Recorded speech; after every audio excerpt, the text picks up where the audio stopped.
Take two. Okay, so this is the distraction. Sorry, somebody came in and I ended the video, and now I'm starting the second video. Okay, so this is gonna be about AI. Welcome, guys. So AI is like a really interesting topic. There's a lot of discussion about it. I think its applications and its potential for, like, I don't know, it seems like the destruction of the human race for some reason. And I think that AI and technological advances in general, potentially have a lot of harm that they could cause, but I do think that it has a lot of potential to open us up to possibilities that we had only really imagined. And I kind of feel like, because I think that the age of Aquarius is such a time portal, time travel kind of period. In our lifetime, we're experiencing Pluto in Aquarius, which for me means a lot of, I think, the beginning for a lot of people of closing a lot of loopholes and cycles in their lives, and particularly in their family lineages when it comes to different topics, particularly topics that have been like issues for multi-generational. Usually those are finances, usually those are like fucked up ass relationships. Basically those are like the two, and then like maybe like health things, right? So I feel like it's a really good time for these things to be closed, like timelines collapsing, portals kind of closing up, so you don't have to do that work anymore, like karmic cycles, epigenetics being kind of ended. I've watched a few people, listened to a few people who are tarot talk about stuff like that, and I just kind of feel like we're in a space where AI will help to facilitate that, and it will also help to facilitate a lot of blockages, mind looping, for a lot of people who are unable to get out of that.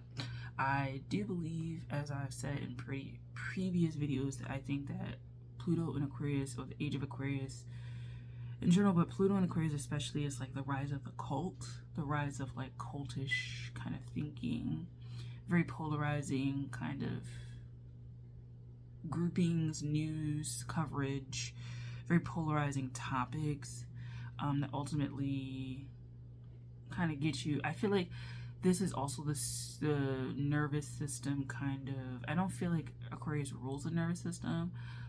I think it's Gemini. Let me look. Hold on. Which zodiac? Because I can't remember that one. I think it's Gemini though. Which, let's see. Rules the nervous. I wouldn't be so, yeah, okay. So it's considered the nervous system, shoulders, lungs, arms, hands, and fingers.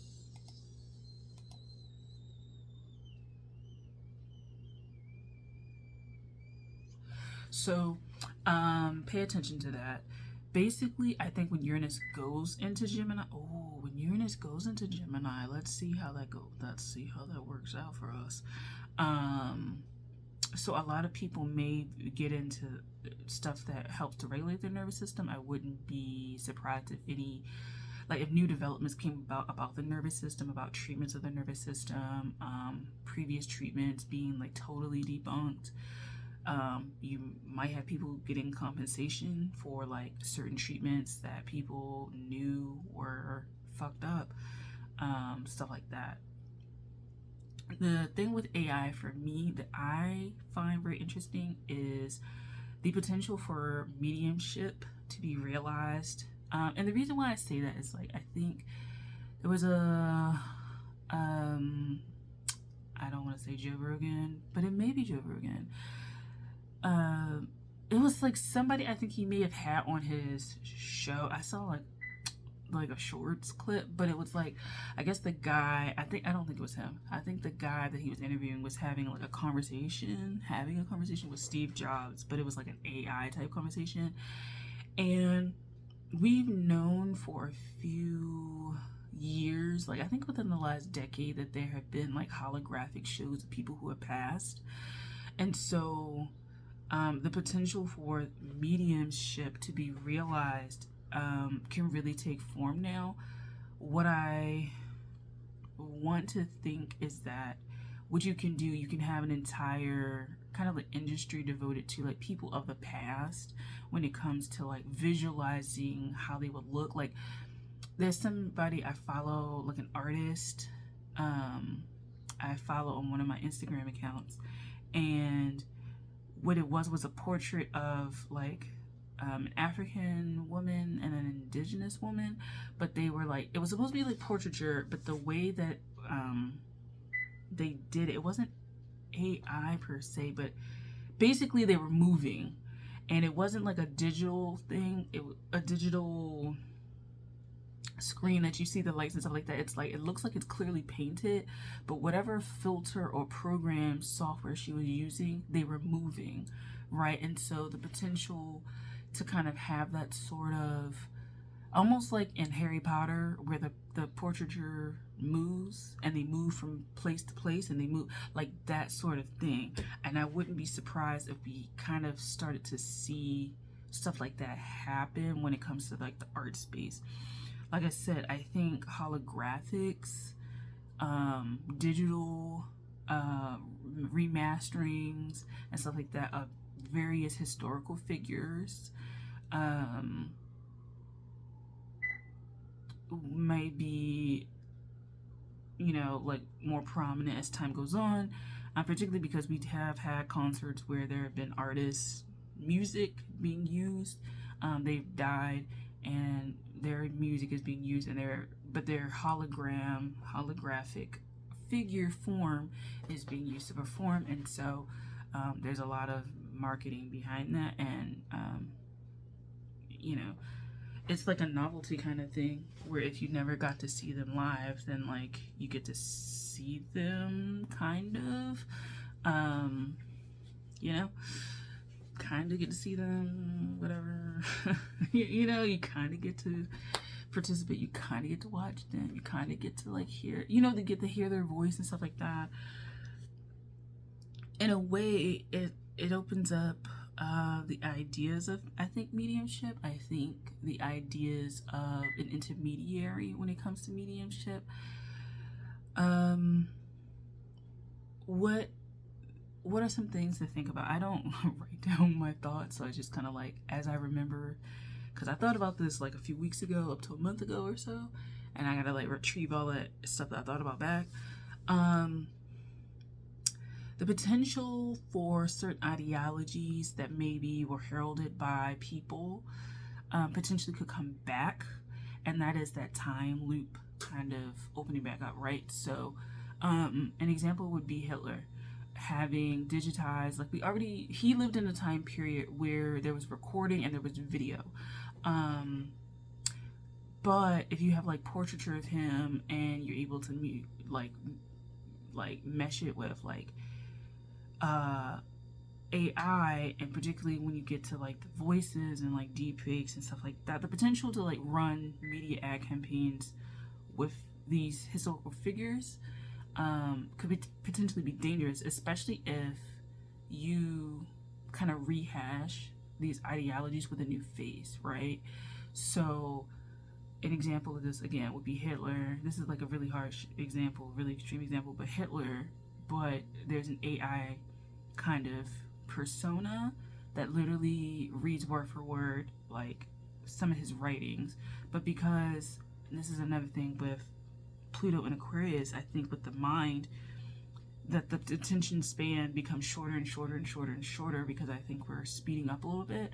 And so this cellular turnover rate becomes so short that I don't think people think about these things. And so it's literally easier to rehash old things and old ideologies in new ways, and learning discernment with that may be a lot harder to do because the information then also is very polarizing, and so it makes you have to wade through that information. Another thing to think about is people who live in the past, and what I mean by this are people who feel like they have peaked at a certain point in life It's usually in high school, it's usually in college, somewhere in there.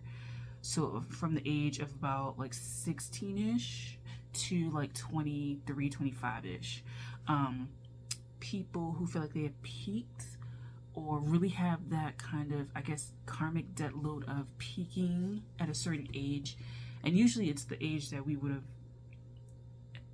in the past maybe died at more commonly, right? Like between 16 and like 25, maybe 30, a lot of people in the world died back in the day. Like, you know, there weren't people living to like 100 years old at the numbers that they are now. There weren't people living to 80 years old as there are now. There wasn't people living to even 50 years old as there are now. Like, quite a bit of people live to those ages, but like there's just so much that happened between you being born and dying that like the chances of you like not making it to 30 were pretty high. You know what I'm saying? So, which kind of is a reason I feel like we had kids so young and blah, blah, blah. And I think we're starting to kind of emerge out of that maybe conscious fear. This will be really good. I need to do this on my other channel. Really good with womb work. When it comes to like the fear of dying in childbirth and the fear of that. And that is its own energetic kind of encoding that has, I feel, been placed in certain people, because those are some of the main lessons. Anyway, AI presents, if you don't remember the past and you don't remember, I kind of feel like I don't want to say the overall, maybe the larger picture of what this ideology is, you will never clock it in different forms, I guess is what I'm trying to say. Another thing with like AI or like these things like that would be the potential for people to romanticize certain periods of life, romanticize certain people, romanticize again, it's like that attachment to the past. And we all are attached to the past. We literally are DNA of the past, accumulation until now. So we will never get away from the past, right? Like, I have parents, grandparents, great-grandparents. We'll never get away from that. But I think as we kind of evolve as humans, what we're working on to fine-tune ourselves as human beings, and just beings in general, I think becomes fine-tuned. That's why I think after a certain point, when it comes to ancestry, like, I'm very dedicated to ancestor work, but I think after a certain point in my ancestry, the issues that I'm talking about or trying to solve no longer become an issue. They have other issues. And I think because we're all going back to source in that way, the things we have to fine tune become deeper and deeper and deeper entrenched in kind of like who we are, and the more universality of like the human experience, or just experience in general. That was like meta shit. I think that was like so yeah, there's that. Next point. So it's easy to romanticize different points in time, and the immersion into a world that is not of this time period, with people who are not of this time period, and trying to supplant them into this time period, may feel kind of weird, because their time is already come and gone in a physical being, and to kind of re-emerge that can get really tricky, because if you go to a concert and it's someone who has died, you know, yes, you get that rush of like chemicals and stuff like that, but I do think there may be a little bit of mind fuck going on when you kind of realize that this is a dead person. Like, this person is dead. This person is not a 3D physical being. And to kind of perhaps immerse yourself in and partaking of this activity of them as a working actor, a working musician, a working artist, I could see feelings of guilt coming up a lot. Like, guilt maybe, I've been feeling this about like shame, and how when it comes to ethnicity, I'm not talking about like shame in the way that we're talking about when it comes to like ethnic backgrounds and stuff like that. Like I'm ashamed of my background. It's just shame as a concept I've been thinking about that, and I do think there are particular groups of people that will in the age of not age of Aquarius, but Pluto in Aquarius, that will have a lot of shame. I don't know if shame attached to them, maybe because they align with certain ideologies, blah blah blah blah, but there may be shame attached to larger groups of people. That's just something I'm thinking about. But going to a concert of someone who is deceased and watching their full catalog of work, or like watching a 2-hour concert of them and then going home and kind of realizing this person is dead. I feel like new branches of psychology will have to emerge to kind of deal with people as they navigate what it means to be very much a consumer of someone's work. Like, it's one thing to read William Shakespeare in high school or whatever. It's another thing to see William Shakespeare performing these things and having real like these projections in a world that's built to be hyper immersive. I feel like that's going to start messing with the psychology of people. Issues when it comes to like the metaverse and stuff like that, like kind of touch on this. I think that ultimately the issue of it not feeling real when it's over, was it ever real? I think the existential questions of was it ever real may start to come up more and more, and I would hope that there's not a paranoia or a psychosis that takes place among large groups of people. I would hope that this doesn't develop, right, that people kind of don't trust what is real, because going into Pluto in Pisces, I feel like if you're not particularly grounded, that could swallow you up a lot. Because what is it? I mean, Neptune will have been out of Pisces by the time Pluto goes into Pisces. So, we might see some stuff like that, but I just feel like it could be really trippy time with Pluto and Pisces. If you didn't get grounded and I think collapse a lot of timelines, Pluto and Aquarius, and do your time traveler thing, Pluto and Pisces may prove to be very hard to deal with on a psychological level. Because I really feel like that question of what is real is going to be very much prominent, and the idea of what do you know will be very prominent. Like that question of what do you know, and with these experiences you may just really start to, I think ultimately you'll have to accept that you don't really know a lot, but I feel like the confidence and what you know may become like riddled with like a lot of holes, but those holes are kind of like the breaking down of one's mental capacity to process reality, and the breaking down of reality for people who are not able to deal with and process this. It would particularly be hard for people like, okay, how people get like what's it called, like birthday cards, or they get things that have like someone's voice in them, right? Like, okay, so say an example, hopefully this doesn't happen, but say someone's like mother passes away, and before she died, she like recorded a message in a teddy bear. Oh wow, this is gonna be interesting. The potential for like attachments to things, right, that represent certain time loops. So this will be really interesting. I applied for an archivist job, so this will be a very interesting time for me if I do get this job. Attachment to items, physical items, the energetic soul of items, maybe something to explore, the energetic lingerings on items, particularly like resonances. When you get certain objects and there's like just a resonance of something, you kind of feel like something's there that may be very prominent as well.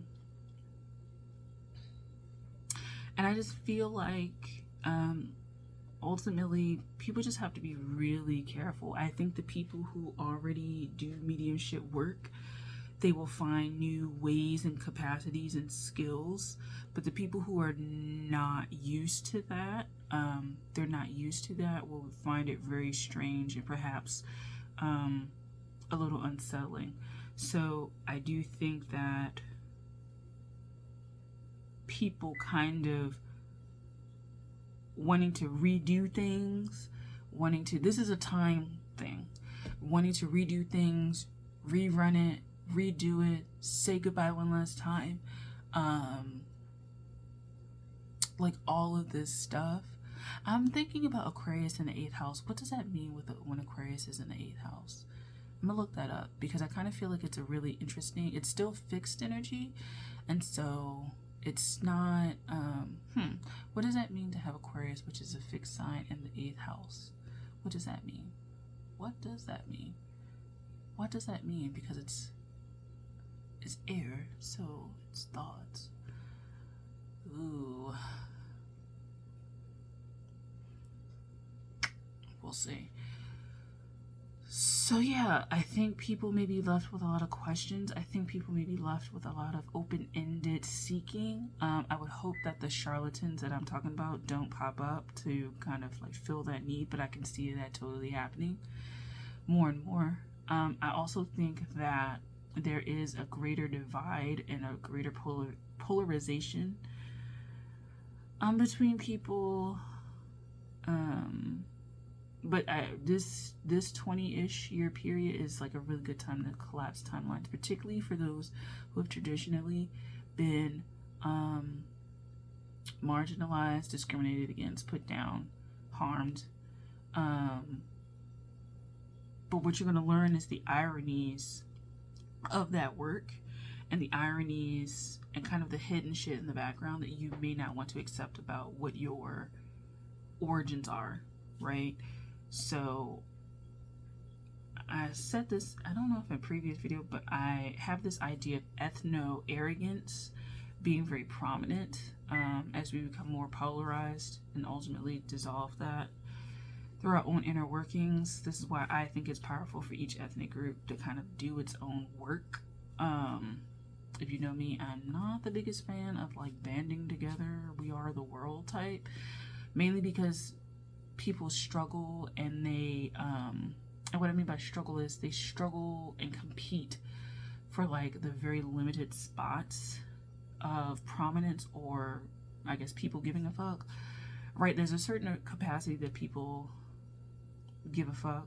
There's a certain capacity, and then after that, like people can't handle, they can't mentally give you anymore, right? You have to really pick something and like pick your things that you're interested in and like do those things. And being scattered in the time of Aquarius, when you're trying to end certain cycles in your life, it's just not going to be acceptable because it's a fixed sign. So you have to be fixed on these things. And that's probably why I'm getting more into business too. You fix yourself on this business and on this route and on this path, and you deal with what comes with that. But yeah, so these are my thoughts on AI. I do think it is mediumship realized in many ways, but I think that a lot of these questions are going to start coming up soon. Okay, thank you for watching. I hope that this was enjoyable enough. It was so rambly, but all right. Bye.